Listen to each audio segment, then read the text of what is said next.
Se pierde mucho algunas partes de la predicación.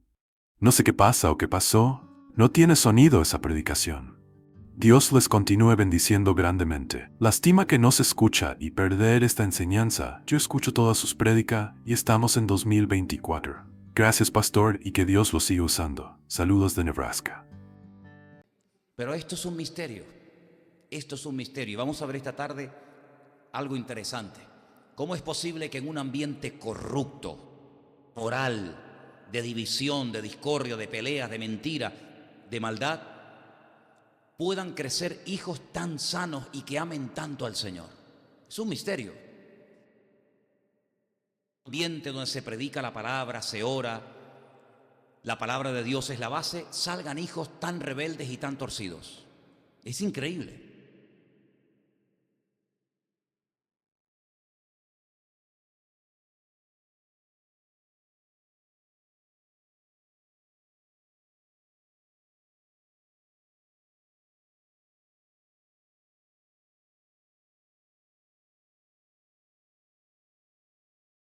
Primera de Samuel y Primera de Crónicas, porque vamos a leer cosas muy interesantes en esta tarde y yo he disfrutado muchísimo con este tremendo descubrimiento que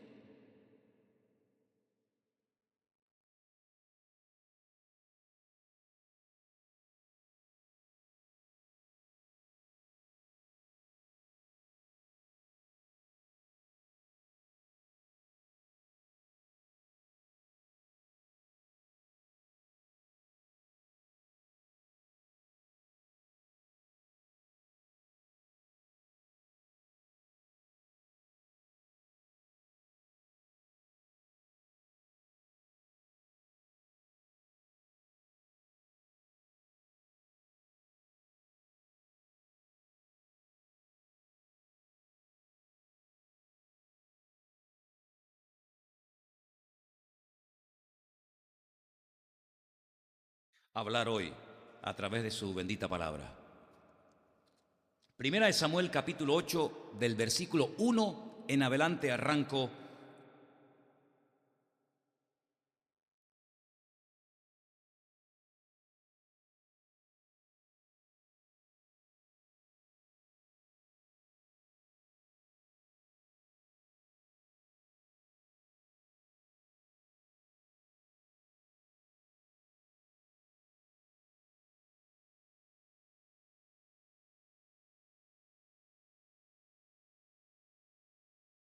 Muy Samuel que sea.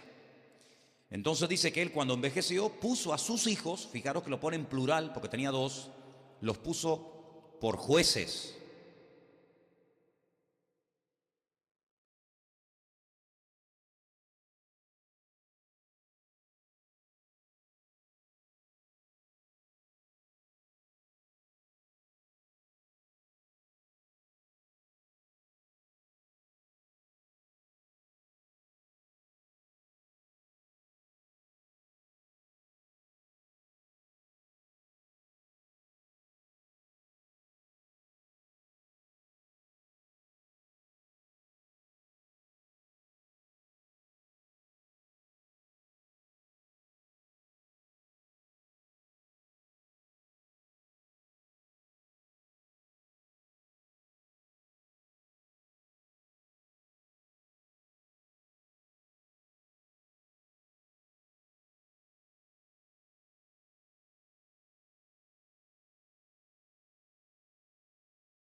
Se juntaron y vinieron a Ramá para ver a Samuel.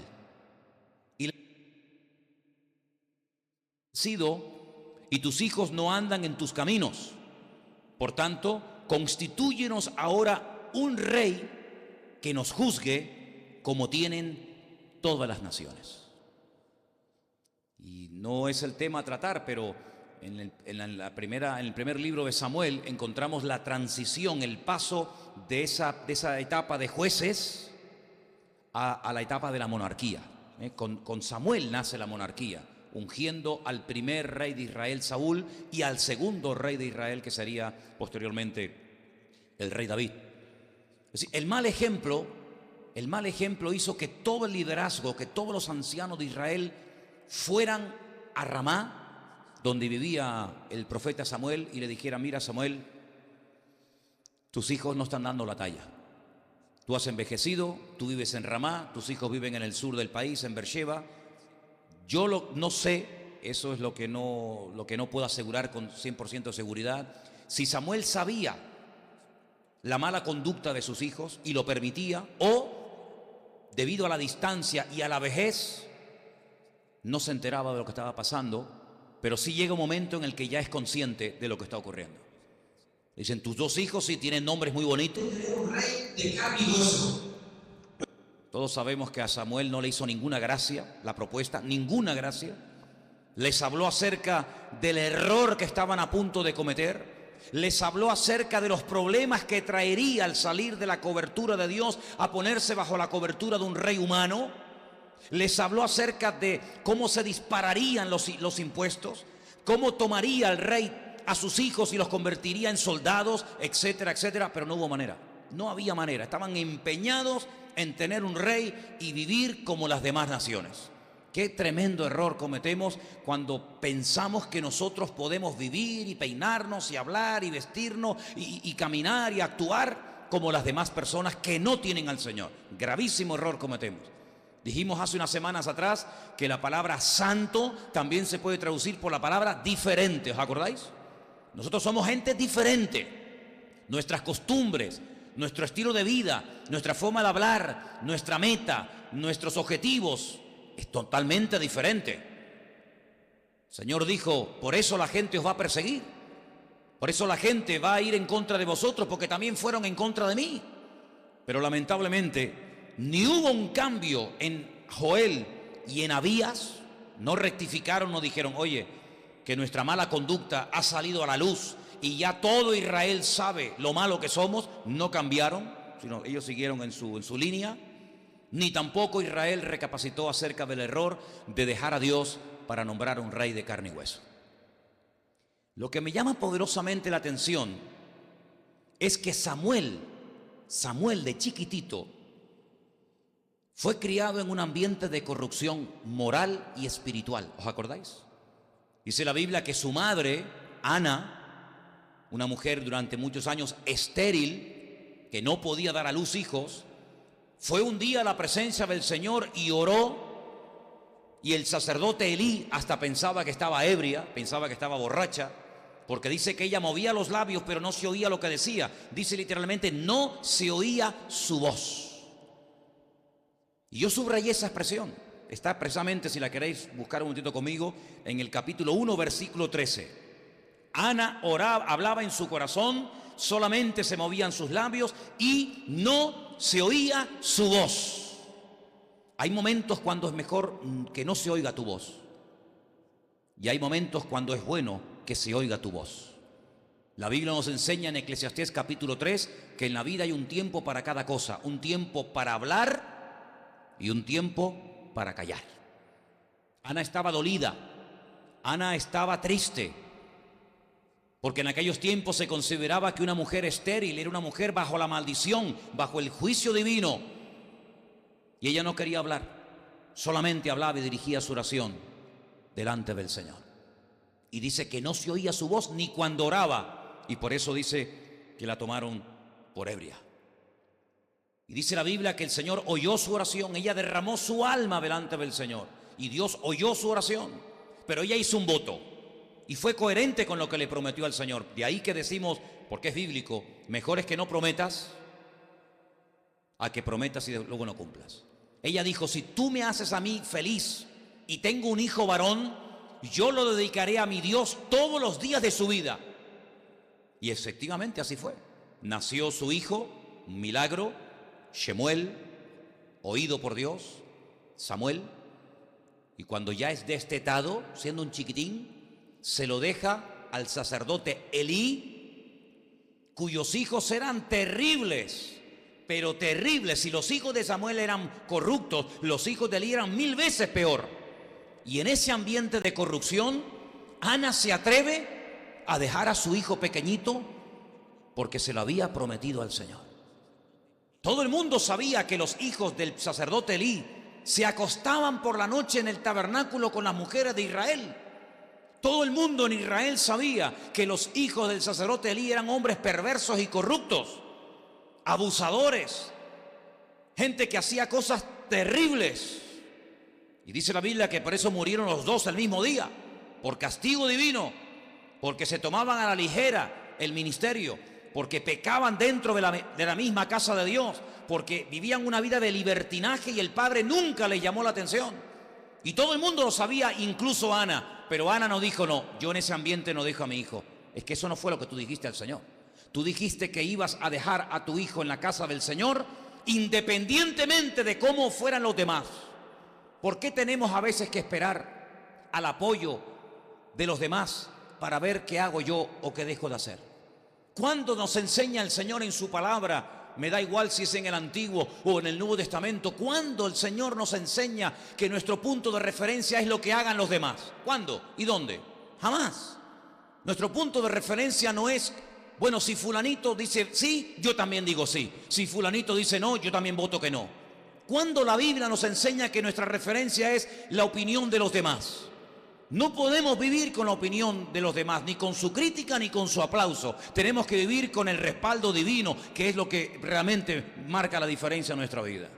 Ella podía haber dicho, bueno, yo había prometido, ¿verdad?, a mi hijo dejarlo en la casa de Dios, dejarlo con Elí, pero con este ambiente no, ni loca.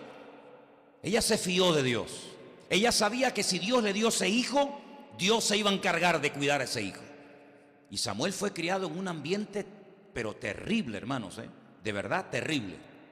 La Biblia dice que Dios al niño Samuel, cuando era pequeñito, lo despertaba durante la noche, le revelaba palabras proféticas, le revelaba lo que iba a pasar en el futuro con Elí, con sus hijos. Y dice la Biblia que él oía y hablaba con el Señor de una forma tan clara y tan directa, y dice que nunca esos sacerdotes, Elí y sus hijos, nunca habían oído la palabra del Señor. Pero hay una expresión, un hebraísmo que dice que Samuel nunca dejó caer a tierra ni una sola palabra del Señor. Y en ese ambiente de inmoralidad, en ese ambiente de corrupción, en ese ambiente de perversión, fue donde se crió Samuel. Así que vemos cómo en un ambiente malo puede nacer un hijo bueno. Y cómo en un ambiente cargado y malo y pésimo y terrorífico, el Señor puede guardar a aquellos que confían y ponen su mirada en nuestro Dios. Sin embargo, después Samuel, cuando es mayor, dice que sus hijos eran terribles, hasta el punto que el pueblo no los quería, porque su testimonio era pésimo. Así que por eso dije al principio que es un misterio que a veces en un ambiente corrupto nazca una persona y se levante una persona tan diferente y tan santa y magnífica como fue Samuel, o en un ambiente de santidad y de palabra y de bendición, nazcan y se comporten hijos peor que los inconversos. Las dos paradojas, las dos caras de la moneda se dan en la vida de Samuel y en la vida de Elí. Pero lo que yo descubrí esta semana fue algo que me impactó tanto y me trajo tanta alegría, porque uno de los hijos de Samuel, hemos leído en el capítulo 8, que uno de sus hijos se llamaba Joel. El Señor es mi Dios. Y mira tú por dónde, que el hijo de Joel, es decir, el nieto de Samuel,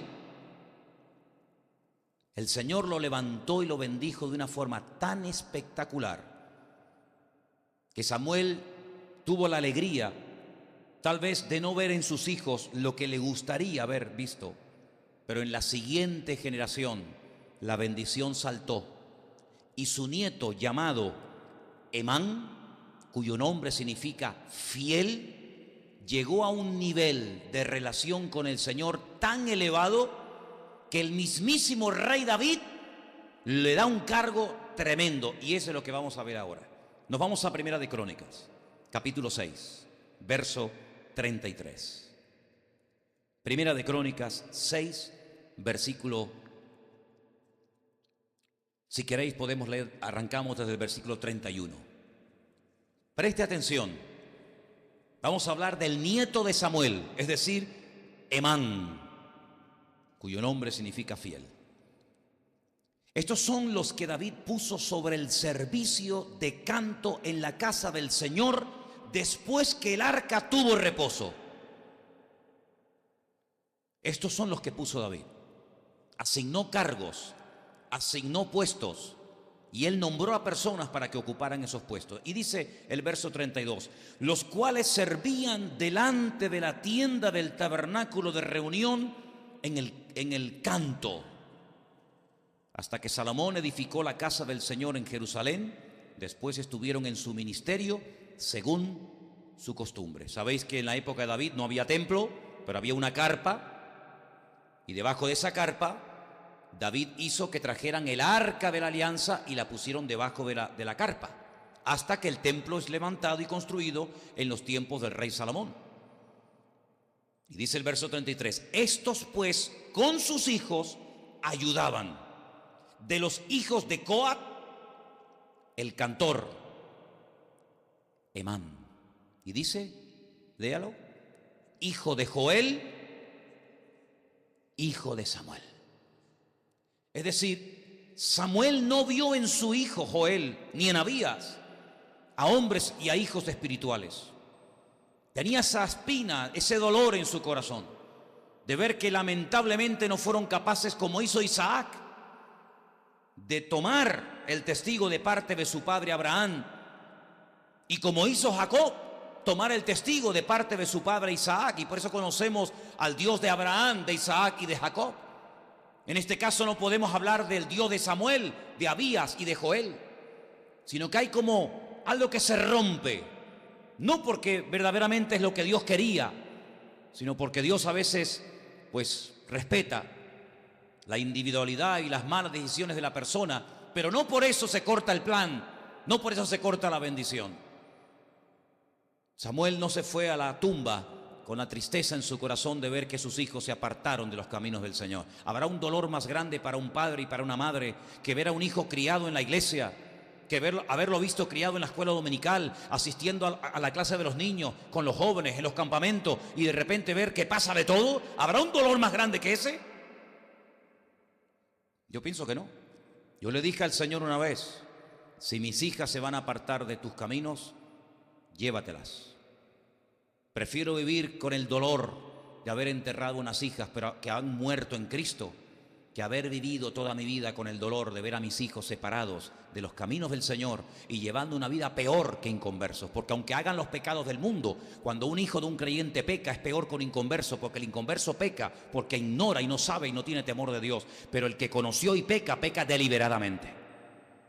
Y por eso, amados hermanos, Samuel tenía esa pena en su corazón, pero vio en su nieto, en Emán, la bendición de verlo como el responsable de lo que era toda la alabanza y toda la música y todo el canto, no solamente en la época de David, sino posteriormente en el templo con el rey Salomón.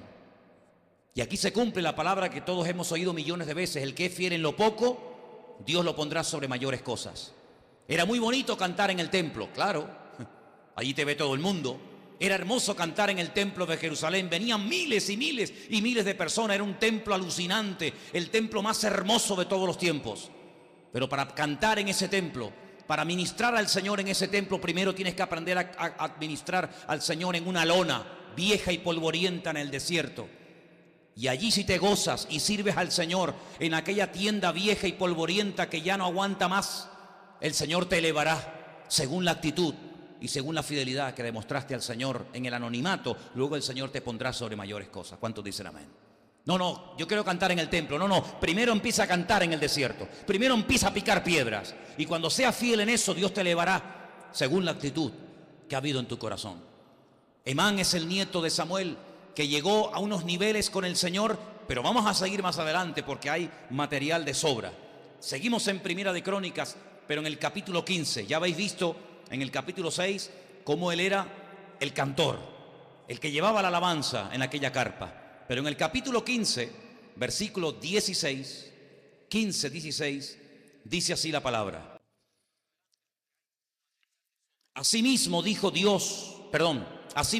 David a los principales de los levitas que designasen de sus hermanos a cantores con instrumentos de música, con salterios, con arpas y címbalos, que resonasen y alabasen y alzasen, la voz con alegría. Eso es lo que Dios quería y eso es lo que Dios quiere, que entre su pueblo haya voz de júbilo y de salvación, panderos, salterios, todo tipo de instrumentos, todo lo que respira, dice el Salmo 150, alabe al Señor. Dijo David, designen, nombren hermanos, cantores con instrumentos de música. ¿Qué importancia le dio David a la música, a la alabanza en el Señor? Yo siempre he dicho, ¿quieres ver el nivel espiritual de una persona? No le preguntes cuántos versículos sabe. ¿Quieres ver cómo verdaderamente una persona ha madurado en el Señor? Mira cómo alaba a Dios. Esa es la identidad. El Señor no viene a buscar a cabezones que saben un montón de la Biblia. Le dijo a una mujer en el desierto, ¿sabes a lo que yo he venido? ¿Sabes lo que mi Padre verdaderamente busca? Este secreto no se lo reveló a ningún anciano, a ningún sacerdote del templo de Jerusalén. ¿Sabes lo que le dijo? Mi Padre sabe lo que está buscando. Verdaderos adoradores que le adoren en espíritu y en verdad. De la Biblia se puede saber muchas cosas, pero obsérvalo cómo alaba a Dios. Obsérvalo cómo canta. Obsérvalo cómo se derrite en la presencia del Señor, que se le hace corto una hora de alabanza y dice, ¿ya terminó? Eso es lo que Dios busca. Todo lo demás son pamplinas. Todo lo demás queda muy bonito, muy interesante. Pero cómo alaba a esa mujer, cómo alaba a ese joven, cómo adora esa iglesia al Señor. Ahí ves el nivel de una congregación que se desconecta de sus problemas, que se desconecta de su propia vida y comienza a conectarse con la fuente y comienza a alabar al Señor. Y llega como Pedro y le dijo al Señor, Señor, yo no me quiero ir de aquí. Hagamos una casa, hagamos una enramada. Yo me quiero quedar aquí porque aquí es donde yo me conecto contigo, aquí es donde yo bebo, aquí es donde yo alimento mi alma. Por eso siempre digo, qué tremenda desgracia una iglesia que no sepa alabar y adorar a Dios. Hay creyentes que cuando llega un tiempo de adoración no saben ni qué hacer. Se sienten incómodos, se sienten raros. ¿Qué hago? ¿Levanto las manos? No, porque me pesan cada una 1000 kilos.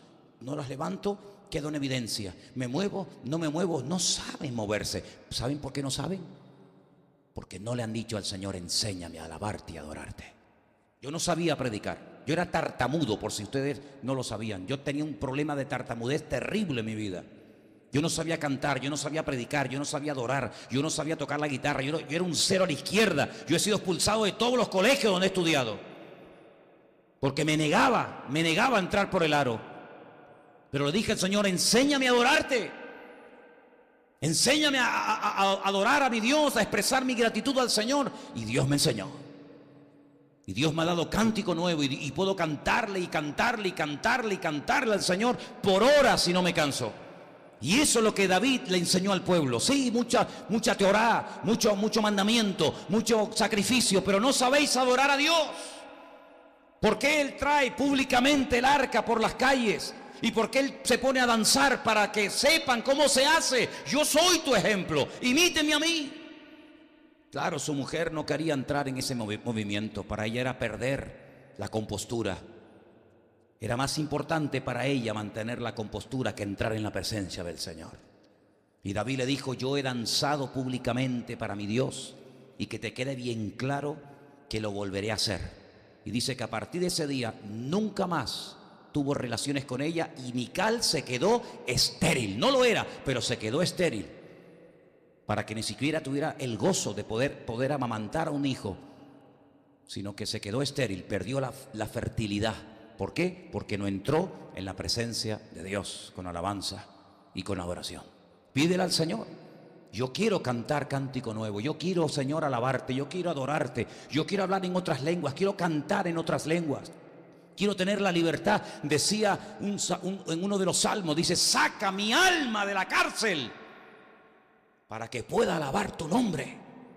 Dile a Dios, sácame mi alma de la cárcel Saca mi alma de que me están mirando, de que voy a hacer el ridículo. Eso es una cárcel, son prejuicios, son fortalezas que el hombre se construye a sí mismo y que le impiden gozarse en Dios.